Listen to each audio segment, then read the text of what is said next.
नमस्कार। आज का टॉपिक है हर नंबर कुछ बोलते हैं, नंबर भी बोलते हैं। जितने भी नंबर होते हैं वो आपसे कुछ कहना चाहते हैं।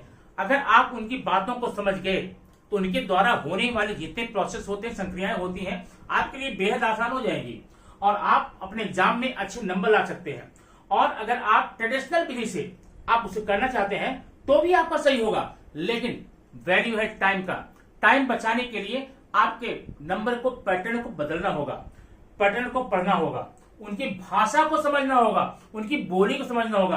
अब आपके सामने यहाँ पे कुछ एग्जाम्पल दिए गए हैं, आइए देखते हैं। अगर मान लीजिए आपको किसी संख्या का स्क्वायर निकालना हो, वर्क करना, तो आप क्या करते हैं? आप सिंपली करते हैं, जैसे 41 है ना, 41 इंटू 41।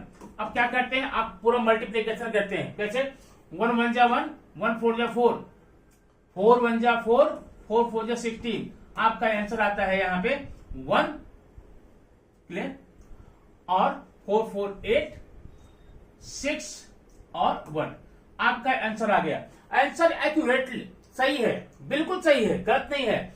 लेकिन दोस्तों, आपको जब कॉम्पिटिशन एग्जाम में जाना होता है, किसी संख्या का स्क्वायर निकालना होता है, तो आपके पास सबसे ज्यादा कीमती होता है, वो होता आपका टाइम, आपका वक्त।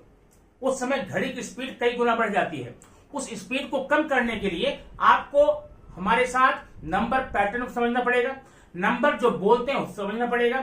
अगर नंबर की भाषा को, नंबर की बोली को, नंबर की वाणी को आपने समझ लिया तो समझ लीजिए आप अपने नॉलेज का भरपूर उपयोग कर पाएंगे और उसकी सहायता से कम समय में ज्यादा से ज्यादा क्वेश्चन आप अटेंड कर सकते हैं। आइए देखते हैं। इसमें अगर हमें बताना हो, ये जो नंबर आपका है यहाँ पे, यहां मैंने 41 से लेकर 50 तक का स्क्वायर किया है। अब 41 से 50 तक स्क्वायर करने का मतलब आप कितने स्पीड से समझ सकते हैं, आइए देखते हैं। इसका पैटर्न ये कहता है 41 से 40 तक, 41 से 50 तक एक पैटर्न है। पैटर्न क्या है? आप यहां देखिए, फर्स्ट नंबर कितना है? 4 है, 4 है। 4 का स्क्वायर कितना होगा? 4 का स्क्वायर हो जाता है आपका 16। अब आपने एक 16 पकड़ लिया। अब आप शुरू से लेकर लास्ट तक 16 लेते चले जाएंगे। कैसे? देखिए, ये है 16, 17, 18, 19, 20, 21, 22, 23, 24, 24। अब आपने 5 का 25। ये आपका पैटर्न हो गया ना, कोई दिक्कत नहीं है। आपको मल्टीप्लीकेशन नहीं करना है, आपको सोचना नहीं है, कुछ नहीं करना। फिर उठाइए, लिखते चले जाइए। कहां से? 41 से लेकर के 50 तक आप क्या करेंगे? पहला नंबर आपका 16 है, उसके बाद एक एक नंबर आगे बढ़ते हुए 16, 17, 18, 19, 20, 21, 22, 23, 24, 25।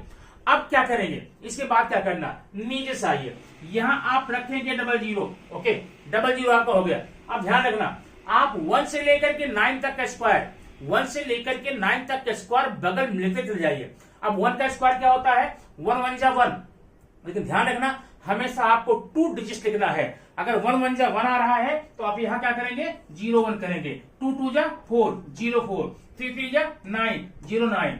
अब आ गया 4, 4 4 जा 16, 2 डिजिट आगे, 2 नंबर आगे, आप सीधा क्या लिखेंगे? 16, 25, 36, 49, 64 और ये हुआ आपका 81। तो आपका 40 से लेकर के 50 तक का स्क्वायर इस प्रकार। बताने में तो आपको टाइम लगा होगा, सुनने में टाइम लगा होगा, लेकिन जब आप इसके पैटर्न को समझ जाएंगे तो चुटकी भी आप समझ लीजिए बहुत ज्यादा हो रहा है। उससे भी कम टाइम जो हो सकता है, जो मैं नहीं बोल पा रहा हूं, उसमें आप इनके स्क्वायर को कर सकते हैं। 40 से लेकर के 50 तक क्या पैटर्न है? 16, 17, 18, 19, 20, 21, 22, 23, 24, 25। और फिर नीचे से जाएंगे कैसे? आप 0 से लेकर के 9 तक का स्क्वायर करेंगे। 0 का स्क्वायर डबल 0 होता है। 1 का 0 1, 2 का 0 4, 3 का 0 9, 4 का 16, 25, 36, 49, 64, 81। इस प्रकार से आप इस ऐसे पैटर्न को उपयोग करके आप अलग अलग प्रकार के स्क्वायर को आसानी से कर सकते हैं। दोस्तों, बने रहिए चैनल पर। इसी प्रकार से हम आपको एक से बढ़कर एक ट्रिक देते रहेंगे, जो कि अपने आप में पूरे मैथ्स की दुनिया में आग लगा देगा, आग। और आप बहुत ही कम समय में अपने पूरे टारगेट को पूरा कर पाएंगे। Thank you very much. फिर मिलते हैं नेक्स्ट वीडियो में कुछ ऐसे ही ट्रिक के साथ।